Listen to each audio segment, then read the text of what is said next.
Art is subjective, and you have to work with that. You can't just either think it through or intellectualize it.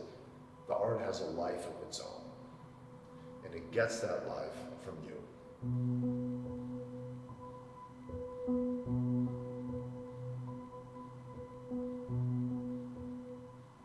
When I did Roomba #4, I looked at it, I thought it, I felt it.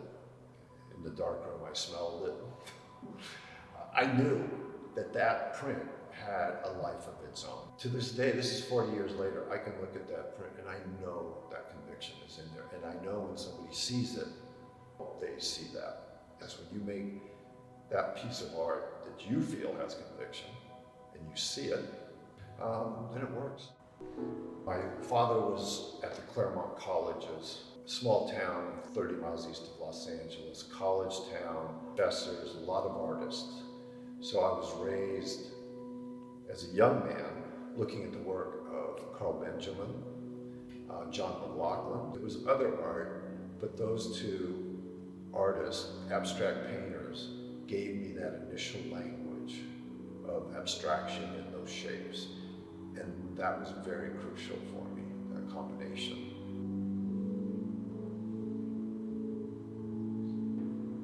As a younger man, as a student, I was exploring everything.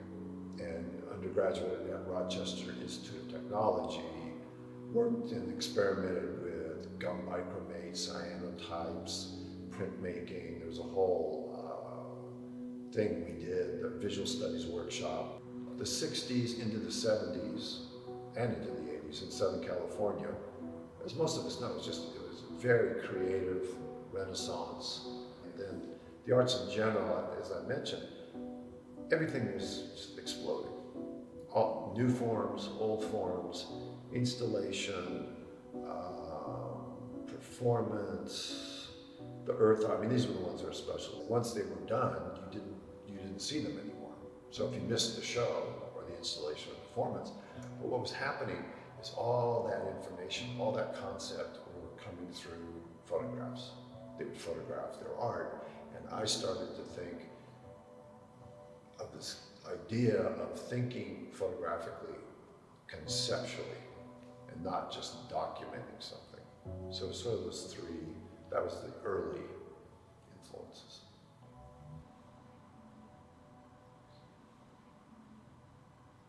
When I'd photographed a blank wall in an alley, and against that wall was a 2x4 which was cut on a very particular angle. That was it. It was a wall and a 2x4. And what it looked like and reminded me was sort of a found Donjon sculpture. And I looked at that and I wasn't quite clear at that point when I photographed it. And then going back in the darkroom and looking at it, I thought, if I could replicate that angle, how could I do that? Well, I don't know. It was a blank wall. What do I do? And then the thought came up, why don't I cut a mask that would be that angle and just see? So I cut the mask, I did maximum exposure through that mask, so it was a black shape, developed it in the darkroom, and I'm looking at it, and the image is coming up, and I knew at that point that that would be my work for the next however long.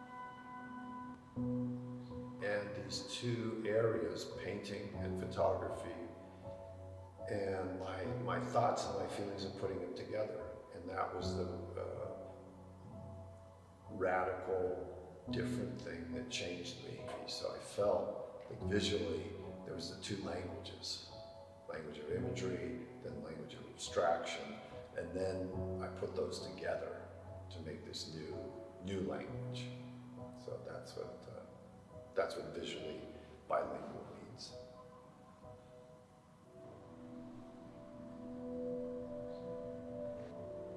In the 60s and the 70s, another aspect of that in Southern California was that we were at the tail end of the agricultural industry of Southern California. There's orange groves, lemon groves, avocado, fig trees, on and on and on. And then there was a agricultural, architectural buildings that supported that. into the 60s and the 70s, all the orange groves were being plowed under. I was looking through some stuff and I realized there was a orange packing label, and they would put these on the sides of the orange crates.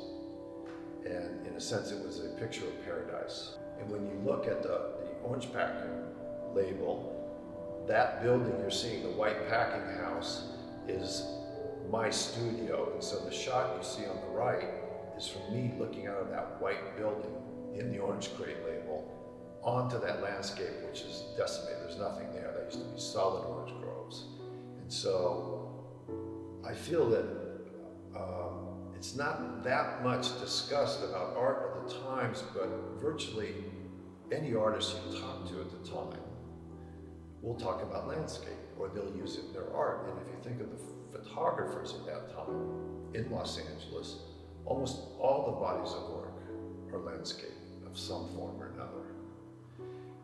And it's just paraphrasing, but at one point, Ed Ruscha was talking about the 60s and 70s, and he was saying, an interesting thing is that every time I walk out of my studio door, I'm never sure what's going to be out there.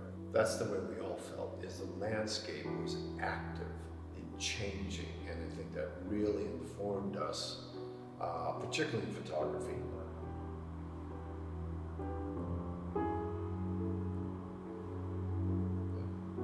So it's a real balance between going into the landscape, looking, photographing, and bringing back that information, and then in the darkroom studio, projecting them, starting to get an idea of how I want to do it, cut the masks, make the initial prints, then maybe adjust them. Sometimes not, but it's sort of a balance between both those. So it was very rare that I would ever look at a scene, photograph it, and know exactly what I was going to do. I knew something was there, but I wasn't completely sure until I got it into the darkroom, sketching, making prints, tests. You could say Umbra was more focused on abstraction with imagery. El Mirage expanded into the landscape, the El Mirage dry lake bed in Mojave. And so, working for those several years, then I saw the work of Luis Barragan, Mexican architect. I was thinking of the colors that particularly Carl Benjamin used. And there was a feeling of using color. That was the next point to really expand these possibilities. Particularly with the color, what I thought was interesting is architects tend to use volumes, shapes, line, walls, etc. That's how they create volumes, and that's how they create their architecture. And the insight of Luis Barragan to me was he used color to create volume. Things were really opening up in a brand new way. And but it was exciting, particularly culturally. In the Pomona Valley, we were raised with all the Chicano mural tradition.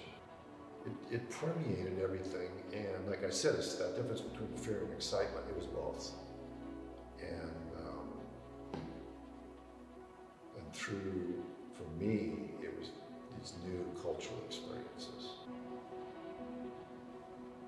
You go into the darkroom, generally you have a negative, and you print that, and of course it's the light for me and larger, but for me it's a whole palette. And with masking and with the filters I make, I can create any color in there that I want. And I can graduate the color, and I can use the color of the negative, whatever the scene is, and mix that with color. So to me, the darkroom, color-wise, is almost more active than the actual photographing. Because of the nature of the technique with where I would be moving the filter or varying the height, a lot of times the final print that I would get there was just one. In that was it, and although I could reproduce it to some degree, close, it wouldn't be the same. So color was key in creating these prints, but there was only one. That was sort of an original, if you will.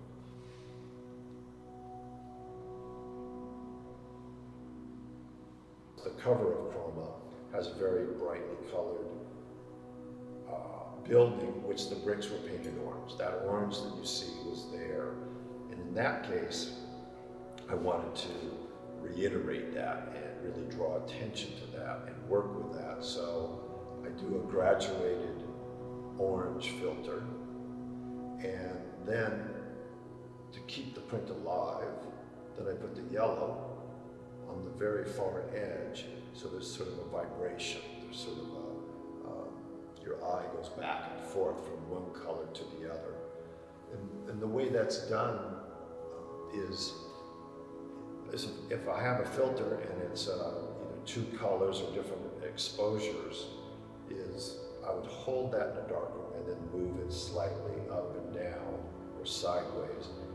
And what would happen is the light from the enlarger would mix with those two different colors in the filter. And then in the middle, I would get a brand new color. And I wouldn't know until I started doing the print what that color would be, how it would look. And it was, the first prints was maybe what you think of like as a sketch or tests, if you will. And then I would work from there.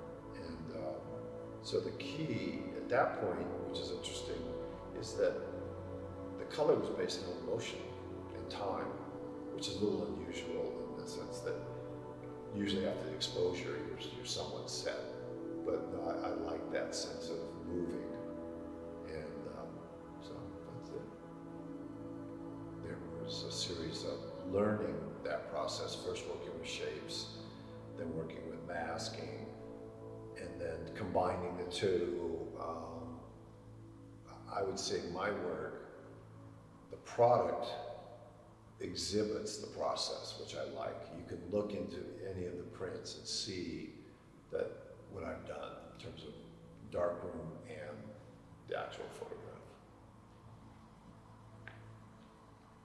The interesting thing for me and the fun part for me and the inspirational part as an artist was to go into my archive and realize that the whole Chroma story, body of work was there. And I did some quick photographs, printed up some tests of everything, and brought those to Berlin to show to Timothy and Asha. And it was fun to just lay them out on the floor, almost like an installation piece. And you would walk between with all this information. So when they saw them, they obviously saw the connection with the black and white work and thought that this was the third body of work. So it was, again, just another exciting and interesting point to bring this historical work into the time right now and be able to exhibit it in the gallery.